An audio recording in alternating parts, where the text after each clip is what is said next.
This is the baking soda and this is the vinegar. Now you have to be careful when you're doing this experiment. Now you're gonna pour a little of the baking soda into the vinegar and watch what happens. Now this is what we call a reaction. A reaction is occurring between the acid and the base. Now this reaction is called a neutralizing reaction. So I want you to write down those three words. You're going to write down acid, then you're going to write down bases, and then you're going to write your third word, which is neutralization. Alright? Now we're going to put this away.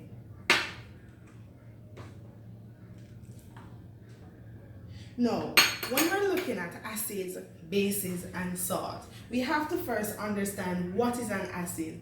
Now, an acid can be defined as a substance that donates proton. So it's a proton donor. And in my previous lesson, we looked at what protons are. So acids are your proton donors, and your bases are proton acceptors. There are many acids in everyday life and in the laboratory, and there are many bases in the laboratory as well as in our everyday life.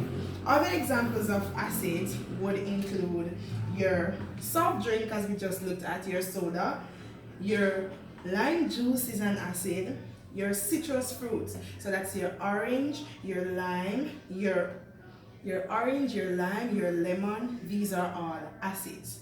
Now, we also have acids in the laboratory. So we have hydrochloric acid, phosphoric acid, sulfuric acid, and nitric acid.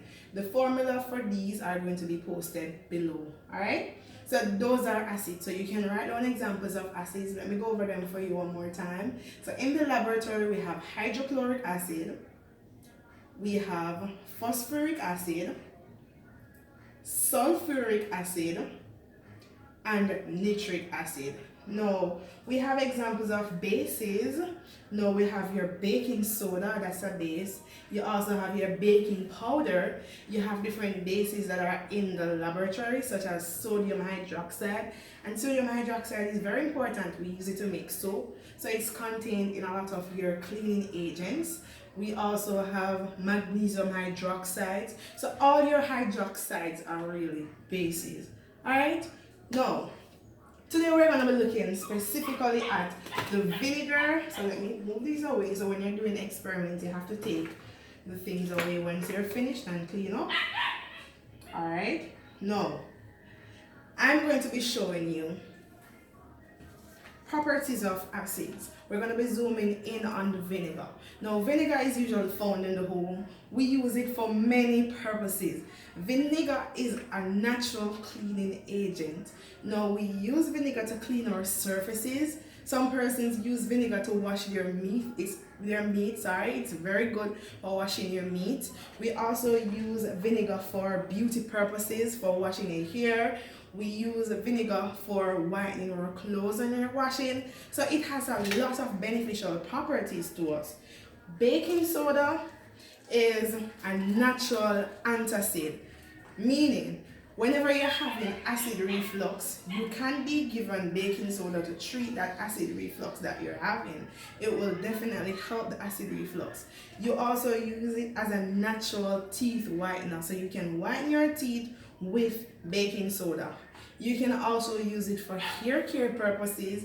You can use it to treat acne, and you can use it as a deodorizer or deodorant, a natural deodorant. So let's say in your refrigerator, you could put a little bit of baking soda in a dish and put it in it, or you could open one just like this and put it in the refrigerator, and it will be very good.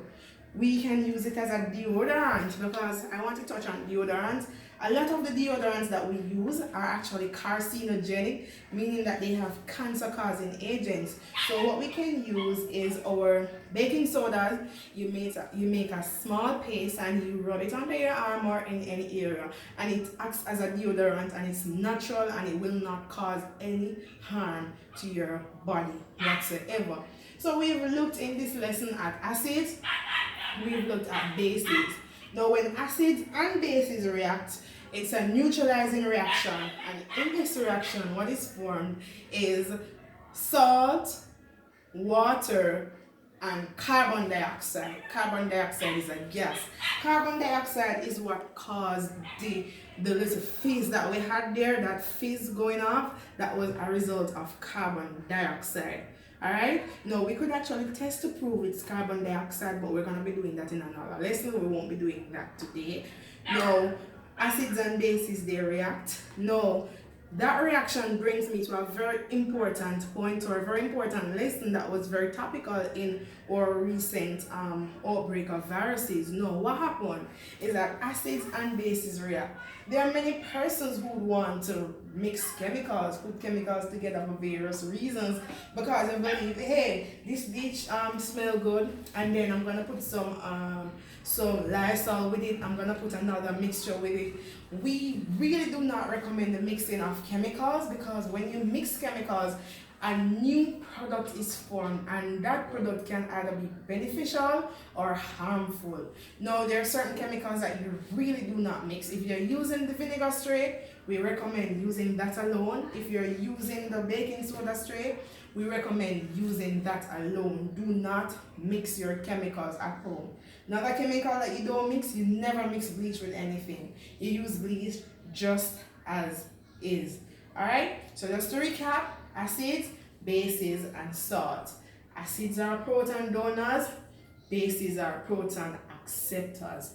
When acids and bases react, that's a neutralizing reaction. There's going to be a quiz posted below, so let's get ready and let's complete that quiz. Thank you for watching. This is Western STEM Academy. Join us tomorrow for another lesson. Thank you.